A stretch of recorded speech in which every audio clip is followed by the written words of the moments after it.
Ya, terima kasih Anda masih bergabung bersama kami dalam Market Opening dan kita sudah tersambung bersama dengan Rian Filbert adalah praktisi pasar modal. Halo, selamat pagi Mas Rian. Halo, selamat pagi Mas Apa kabar Pram. Anda hari ini? Baik sekali, thank you Baik. sudah dihubungi.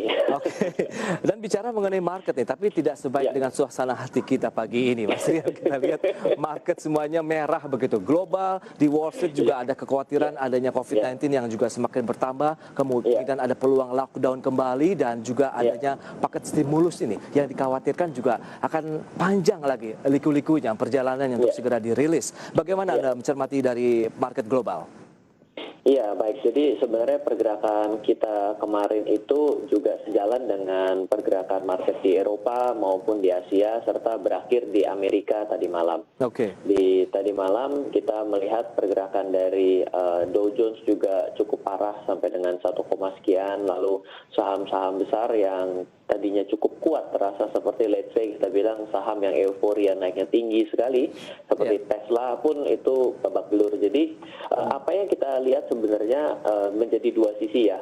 Kenaikan sebelumnya yang terjadi perlu kita sikapi bahwa kenaikan itu tanpa didasari suatu data fundamental yang nyata. Oh, baik. Ini adalah kondisi yang harus kita sikapi, tidak perlu terlalu euforia dengan suatu kenaikan di mana pada hari ini musuhnya tanda kutip ya, musuhnya tuh sama, yaitu kita belum melihat suatu langkah perbaikan akibat corona ini masih membatasi ruang gerak kita dalam berbisnis dan bersosialisasi sehari-hari. Betul. Jadi sebenarnya apa yang saya lihat ini adalah akan kembali mencerminkan nilai fair value-nya. Ini kita kembali berbicara dengan sedikit analisa fundamental yang kita gabungkan dengan kondisi makro, Ya. di mana demand and supply-nya didasari karena apa? Didasari karena suatu harapan saja.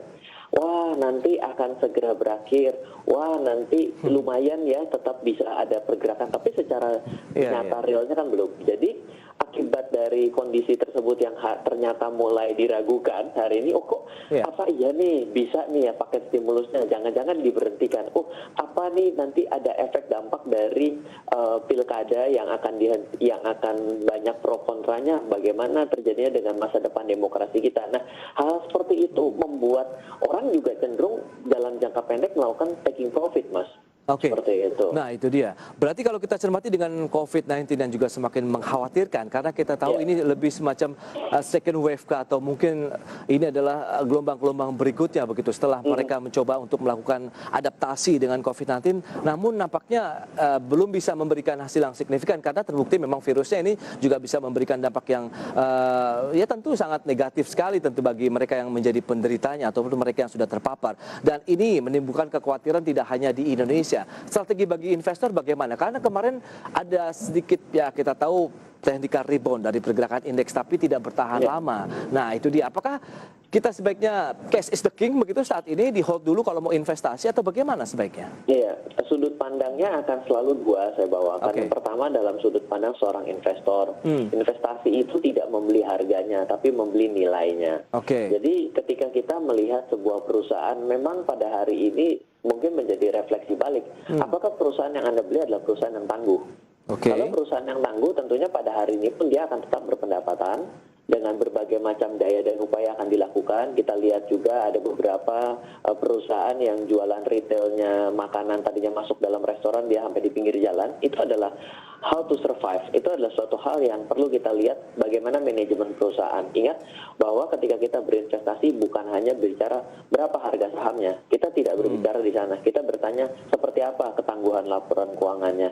Itu Seperti dia. apa selama ini menyikapi hal-hal negatif yang terjadi. Bagaimana terjadi disaster recovery management yang ada dalam manajemen. Nah itu adalah hal yang kita lihat. Sehingga pada hari ini saya meyakini bahwa banyak perusahaan sebenarnya yang menjadi murah, terdiskon akibat pandemi ini. Justru investor malah seharusnya menjadi lebih jeli dan bisa mengambil peluang pada saat ini. Oke, tapi kalau kita lihat peluang, berarti kan perlu dicermati dari sisi fundamental dong. Berarti bagaimana dengan sektornya, perusahaan yang menyikapi dengan adanya pandemi COVID-19 ini, apakah mereka juga bisa bergerak leluasa dengan adanya batasan-batasan dari PSBB begitu Mas Rian? Betul. Jadi saya tadi sempat state bahwa bagaimana caranya manajemen melakukan pertama mencoba untuk mengubah sudut pandang masyarakat bahwa pada saat ini mereka juga ikut terhadap new normal. Oke. Pertama adalah memperbaiki bisnis modelnya dan juga bisnis strateginya. Yang kedua adalah memperbaiki manajemennya. Yang ketiga, apakah dia melakukan pivoting. Oke. Nah, hal seperti ini dalam bisnis itu akan tepat untuk kita lihat. Oh, ternyata kita mengambil perusahaan ini yang bagus secara fundamental, dia bisa recovery. Ada loh perusahaan yang selama dari bulan Maret sampai dengan saat ini itu masih membukukan profit. Ya. Dan sektornya itu sektor retail, dan kita lihat betul bagaimana caranya dia bisa mengamankan, tanda kutip ya, Ya. tenannya itu untuk bisa tetap berusaha agar bisa mempertahankan dengan protokol COVID. Nah, ini adalah manajemen yang bagus. Nah, itu Dan dia. harga sahamnya belum kemana-mana. Nah, ini artinya satu kesempatan buat kita masuk. Yes, suatu